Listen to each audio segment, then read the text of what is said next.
राधा और राघव दोनों आपस में बहुत प्यार करते थे। धीरे धीरे उनके बीच सब कुछ ठीक ठाक चल रहा था, लेकिन एक दिन अचानक राधा के पिताजी को राधा और राघव के प्रेम के बारे में पता चल गया। उसी दिन राधा के पिताजी ने राधा को बहुत बुरी तरह पीटा। इसके बाद गुस्से में आकर जब गांव में मेले के दौरान राघव मौजूद था, तो वहां जाकर सबके सामने राधा के पिताजी ने राघव को बहुत बुरी तरह मारा और सबके सामने उसे गरीब नीची जाति का लड़का कहा। इतना ही नहीं, उन्होंने राघव को नाले का कीड़ा भी कह डाला। यह सुनकर उसी समय राघव को बहुत गुस्सा आ गया और गुस्से में आकर उसने सबके सामने राधा के पिताजी को एक जोरदार लात मार दी। इससे राधा के पिताजी को सबके सामने बहुत शर्मिंदगी महसूस हुई। वे घर जाकर राधा को सारी बातें बताते हैं और राघव का असली स्वभाव भी समझाते हैं। इसी वजह से उस दिन के बाद राधा ने राघव की इस हरकत को भुलाने की कोशिश की और उससे दूरी बनाने लगी, लेकिन यह सारी बातें सुनकर राघव और भी गुस्से में भर गया। अगले ही दिन उसने राधा को उसके घर से उठाकर जंगल ले गया, जहाँ कोई नहीं रहता था। राघव सच में राधा से दिल से प्यार करता था, इसलिए उसने खुद उसके लिए नाश्ता बनाया और प्यार से उसे खाने को दिया, मगर गुस्से में आकर राधा ने खाना फेंक दिया। यह देखकर उसी समय राघव गुस्से में आकर राधा के साथ जबरदस्ती लूडो खेलने लगा।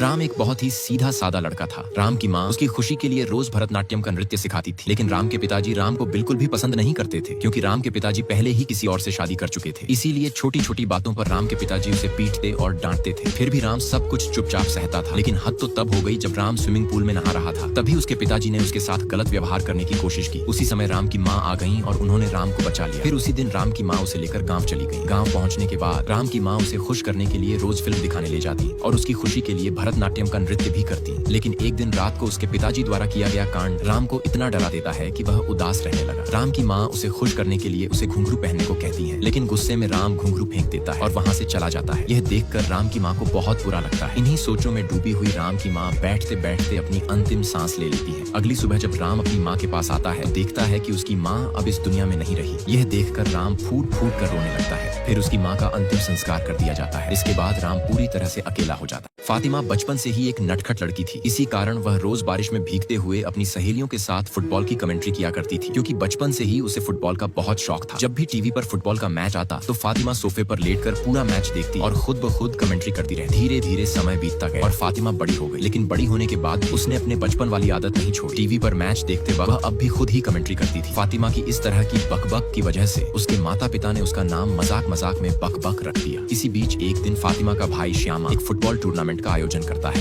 लेकिन उसके पास कमेंट्री करने वाला कोई नहीं था और जिसे भी बुलाते वह बहुत पैसे मांगता। तब उसके दोस्तों ने सलाह दी कि श्यामा की बहन यानी फातिमा ही कमेंट्री कर सकती है। दोस्त की बात सुनकर श्यामा मान गया और उसने बहन को मनाने की ठानी। सबसे पहले उसने फातिमा को जूस पिलाया और फिर फुटबॉल मैच की कमेंट्री करने की बात कही। शुरुआत में फातिमा बिल्कुल भी राजी नहीं हुई, लेकिन बहुत रिक्वेस्ट करने पर आखिरकार वह मान गई। फिर टूर्नामेंट का दिन आया। जैसे ही फातिमा को कमेंट्री के लिए बुलाया गया, उसने शुरुआत से ही इतने शानदार अंदाज में कमेंट्री की कि सब लोग हैरान रह गए और बहुत खुश हो गए। धीरे धीरे उसकी कमेंट्री इतनी बेहतरीन होती चली गई कि लोग उसके फैन बन गए और फातिमा के साथ सेल्फी लेने। यह है प्रकाश। प्रकाश की इस दुनिया में अपना कहने वाला सिर्फ एक पिता ही था। बचपन में खाने पीने का इंतजाम करने की जद्दोजहद में उसके पिता उसे केवल 4 दिन के लिए एक अनाथ आश्रम में छोड़कर चले गए थे। लेकिन जब उसके पिता लोरी चलाकर शहर जा रहे थे, तो रात में पुलिस वालों ने उन्हें पकड़ लिया। बिना गलती किए ही उन्हें 30 साल की सजा मिल गई। उधर प्रकाश को किसी और ने गोद ले लिया, लेकिन जिसने गोद लिया वह भी कोई अच्छा इंसान नहीं था। वह एक नंबर का कामचोर और रोज जुए सट्टे में पैसे उड़ाने वाला निकला। फिर भी प्रकाश के दिल में सिर्फ अपने असली पिता की चिंता रहती थी। इसीलिए वह सबको अपनी कैंसर की बीमारी का झूठा बहाना बनाकर पैसे उधार लेता और उन्हीं पैसों से अपने पिता को छुड़ाने की कोशिश करता। लेकिन पिता के लिए इतना सब करने के बावजूद उसके गोद लिए पिता श्रीनिवास उसे कभी अपना बेटा नहीं मानते थे। इधर जेल से छूटने के बाद असली पिता प्रकाश को ढूंढने के लिए एक लड़की की मदद से बहुत से पंपलेट छपवाकर बांटते हैं, ताकि प्रकाश जल्दी से मिल जाए। उधर श्रीनिवास पड़ोसियों से मुंह छुपाकर भागते रहते,